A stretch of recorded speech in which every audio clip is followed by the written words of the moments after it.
Thank you very much. I want to thank Simrit in particular, but all the organizers for inviting me to participate in this symposium.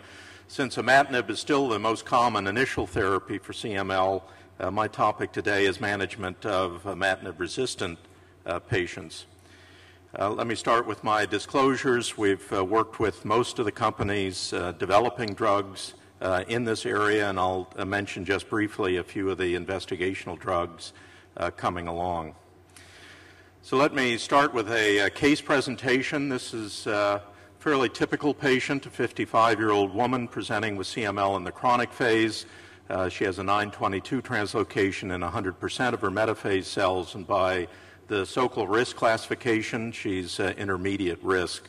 It's important to recognize she does have an HLA identical brother. She has started on a standard dose of imatinib at 400 milligrams a day, and at 3 months she's had a complete hematologic response. At 6 months, another bone marrow exam shows 15 of the 20 bone marrow metaphase cells now have a normal female karyotype, and only 5 cells still have the Philadelphia chromosome.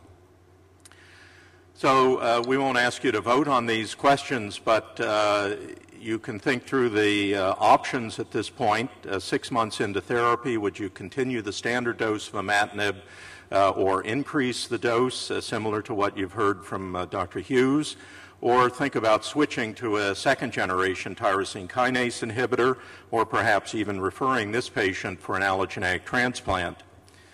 Well, if you refer to the European Leukemia Net recommendations for newly diagnosed chronic phase CML patients receiving a standard dose of imatinib, in fact, at 6 months, this patient has had a major cytogenetic response, which puts her very much on the optimal pathway.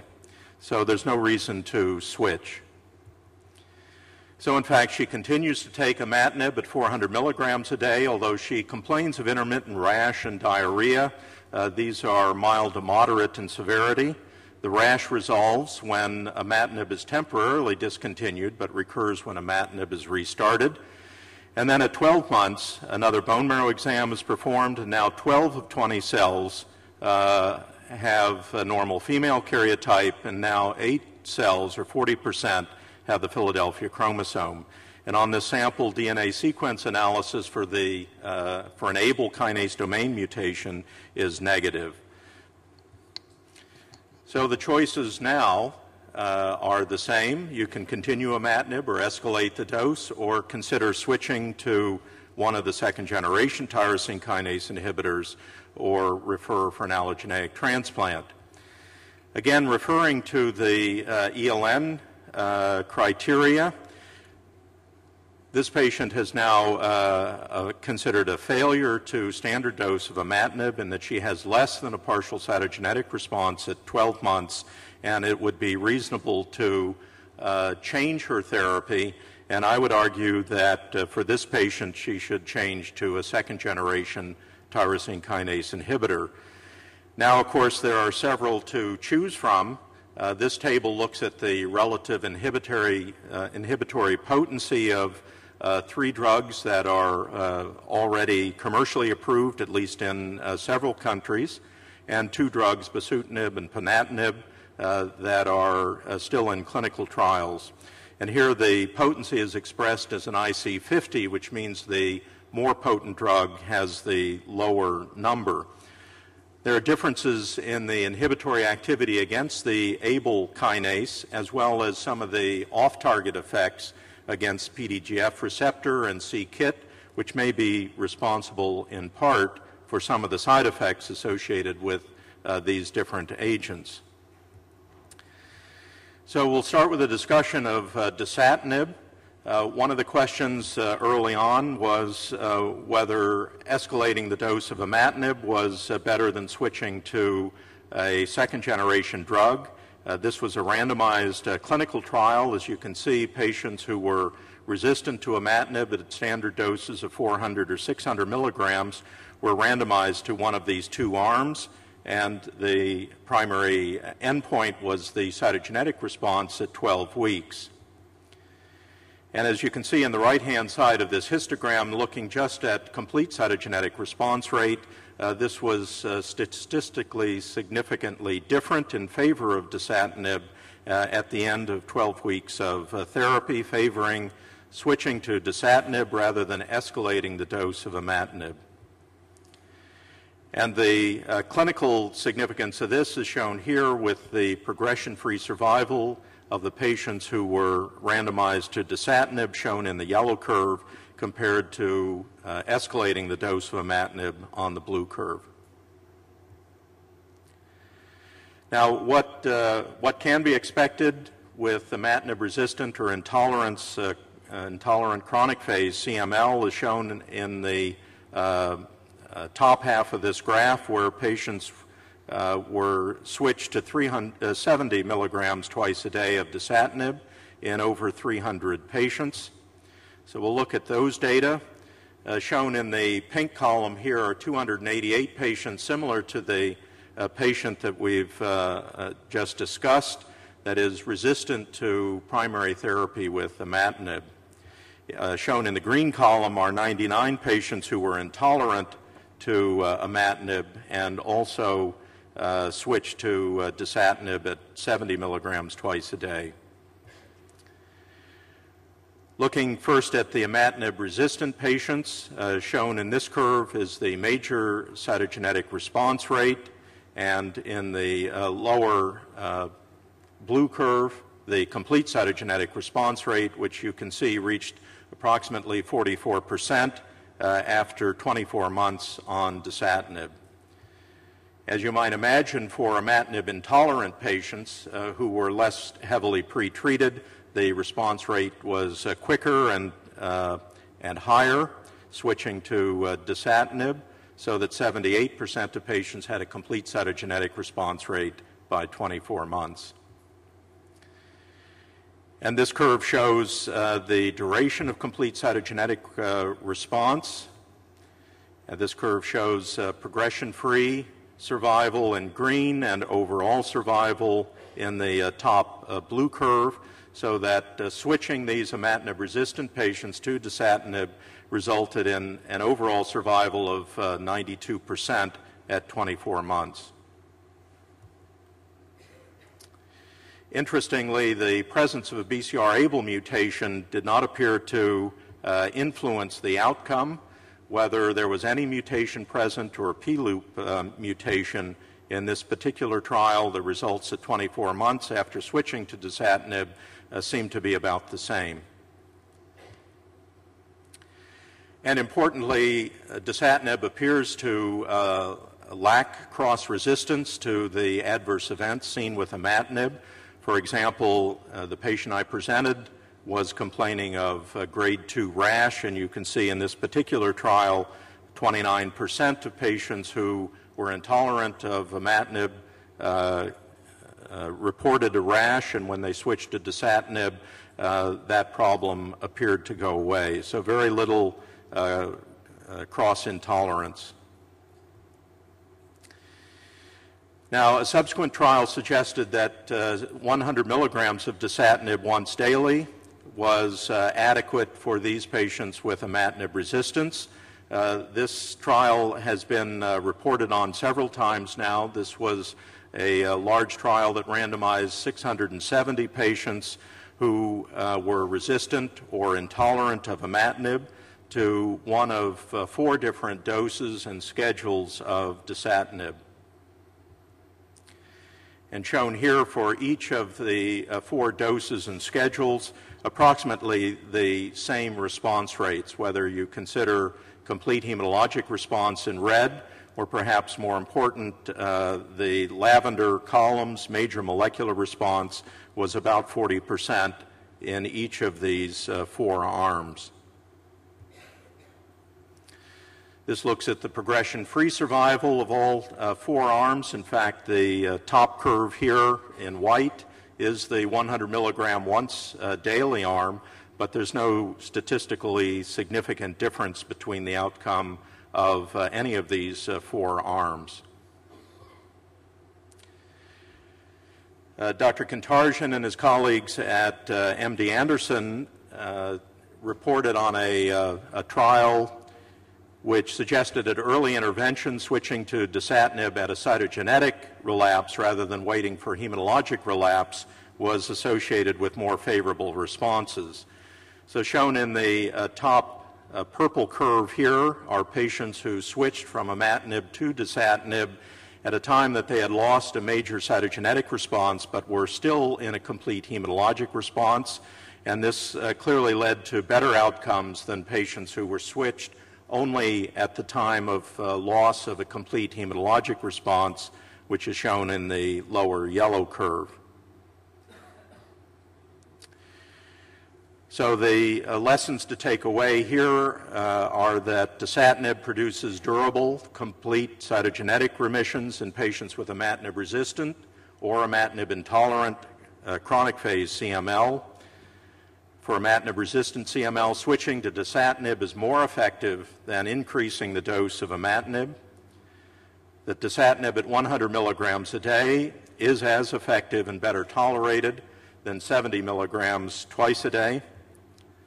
And switching to dasatinib is more effective when only cytogenetic progression has occurred rather than waiting for a hematologic relapse. Now, data using nilotinib for imatinib-resistant or intolerant CML is quite similar.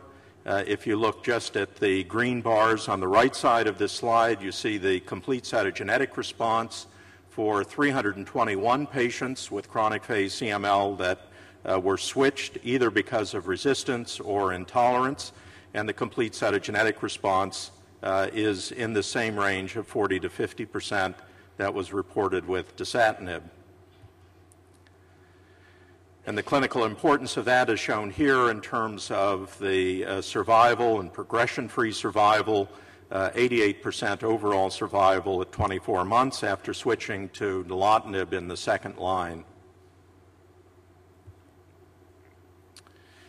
Similar data have been reported on but not yet published using bosutinib, another dual kinase inhibitor that also inhibits the SRC family kinases as well as Abl kinase. So complete cytogenetic response is 32% among patients who switched from imatinib to bosutinib. So how would one choose a second-line tyrosine kinase inhibitor? Well, I think it is reasonable to evaluate patients for an acquired Abl kinase domain mutation, mostly to try to identify the relatively small fraction of patients who will have a T315I mutation, in part because this mutation does not respond well to any of the commercially available second-generation TKIs. However, there are data that suggest that this mutation may respond to ponatinib, and of course omacitaxine, which has a different mechanism of action, may also be effective against CML that's acquired a T315I mutation. However, one should not overlook the possibility of doing an allogeneic transplant, as in the patient that I presented at the beginning of my presentation. Secondly, you can evaluate patients for comorbidities and think about the adverse event profile of these second-generation drugs. They're slightly different, and you'll hear more about that, I think, in later talks.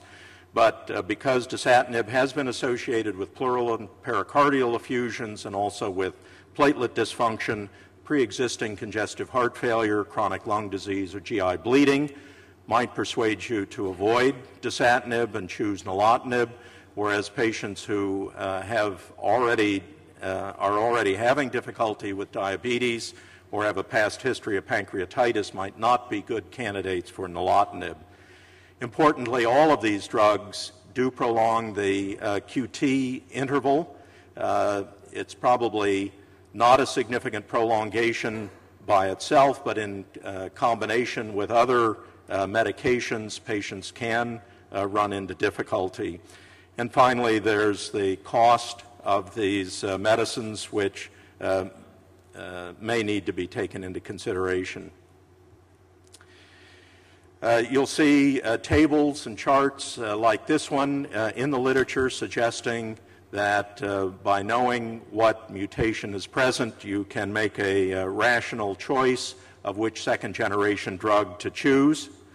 For example, a Y253F mutation is likely to be highly resistant to imatinib, have intermediate resistance to nilotinib, but still be sensitive to dasatinib. Whether these in vitro assays really are predictive for clinical response is less clear, and generally choices are made independent of the presence of a particular mutation. How can you determine, or how quickly can you determine whether your second-line therapy is working? These are data from the Hammersmith Hospital in the United Kingdom, which is a 6-month landmark analysis for overall survival on the left and event-free survival on the right, according to the cytogenetic response to the second tyrosine kinase inhibitor at 6 months.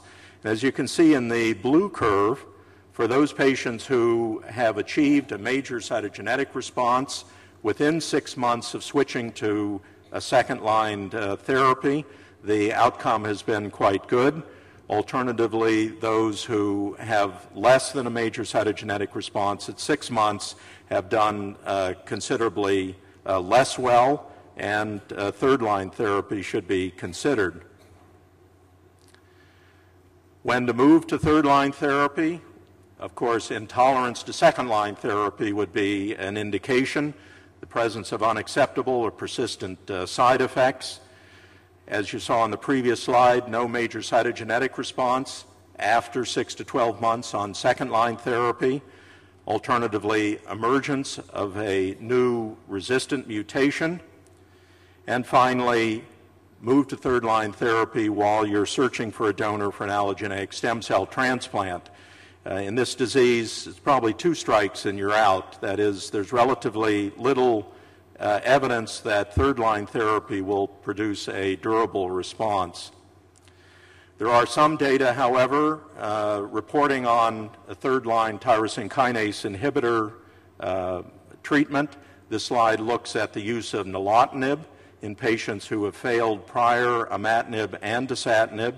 And you can see in the right-hand column of this histogram that approximately 24% of these patients did achieve a complete cytogenetic response, but the durability of these responses, I think, is uncertain. This is the overall survival for those patients on third-line therapy. And just to conclude, again, don't forget about the benefits to be achieved from an allogeneic transplant for patients who are not responding optimally to tyrosine kinase inhibitor therapy. This slide from the Italian group looks at survival after allogeneic therapy for patients who have an elective allogeneic transplant. And you can see that if you're going to do a transplant, far better to do it while patients are in chronic phase rather than in advanced phase, as shown in the lower yellow dotted curve. And finally, the presence of a T315I mutation does not mean that patients will be resistant to allogeneic transplantation. The fact that they're resistant to tyrosine kinase inhibitors that work through a different mechanism doesn't really apply here. These are data from Nicolini showing the outcome of patients who were transplanted with a T315I mutation, and again, better to do this in chronic phase rather than in blast phase disease. So with that, I'll conclude, and thank you for your attention.